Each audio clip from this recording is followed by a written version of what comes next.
Et oui, l'huître, c'est le trésor de Charente-Maritime. Je vous conseille vraiment les marraines au lairon.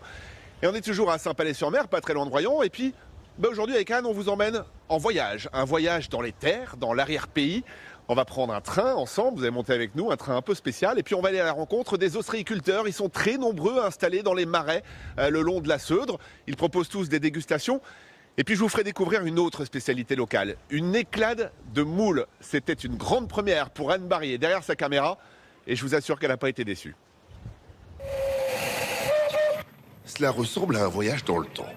C'est une balade à toute vapeur dans l'arrière-pays royannais. Ça se conduit avec les yeux, avec les oreilles, avec le ventre. Il faut dire que cette locomotive n'est pas toute jeune. C'est la plus vieille de France en service actuellement. 1891 en mémoire. Ces passionnés ont permis de faire revivre une ligne de chemin de fer qui longe les marais de la Seudre. Un fleuve autour duquel sont installés de nombreux ostréiculteurs. Leurs ancêtres doivent beaucoup à ce train. Ils chargeaient les huîtres tout le long pour les remonter à Paris. On pourrait peut-être aller manger des huîtres ? Car aujourd'hui, c'est un peu l'inverse. Ce sont les touristes que ce train emmène jusqu'aux huîtres. On a une forte demande estivale sur l'huître. C'est un produit vraiment fraîcheur, c'est un produit de fête. Les gens sont en vacances, ces gens sont là pour profiter. Les producteurs ont su se réinventer en ouvrant leur cabane l'été, en s'inventant un nouveau métier. Ils n'ont plus cette inquiétude de devoir tout miser sur les fêtes de fin d'année. Ce qui est étonnant, c'est qu'elles sont encore meilleures quand il y a le décor. Poursuivons notre voyage. Dans le petit village de Chaivette, nous tombons sur un spectacle inattendu. On aurait bien profité davantage de ces quelques acrobaties, mais le train des mouettes n'attend pas. Prochain arrêt, Mordac-sur-Seudre. Cet ancien port de pêche est l'un des plus beaux villages de France. Les ruelles sont fleuries et les échoppes colorées. Mais c'est un feu sur le bord d'une route qui nous attire. C'est une méthode de cuisson traditionnelle de chez nous. Et le but est de cuire les moules avec des aiguilles de pain. C'est beau, c'est magique et c'est hypnotisant. Donc regarde ça, je pense que je pourrais rester des heures avant de les manger, juste le plaisir de regarder. Oui, mais c'est tellement meilleur quand on les mange. On appelle ça une éclade. C'est la spécialité du coin. La petite Victorine, elle aussi, est fascinée.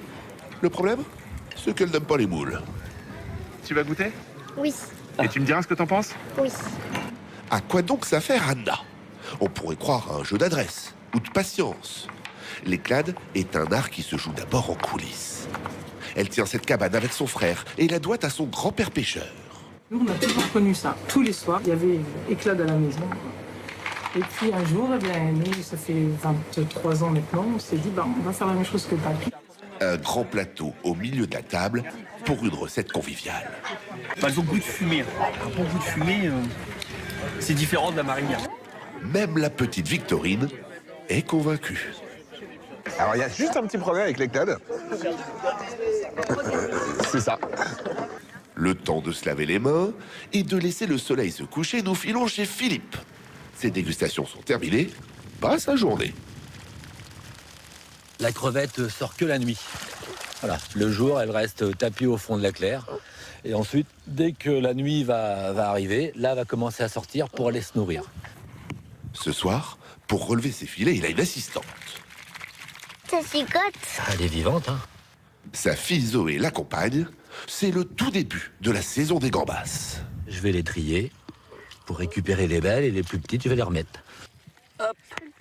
Désormais l'été, pour ces ostréiculteurs, ce n'est plus vraiment des vacances.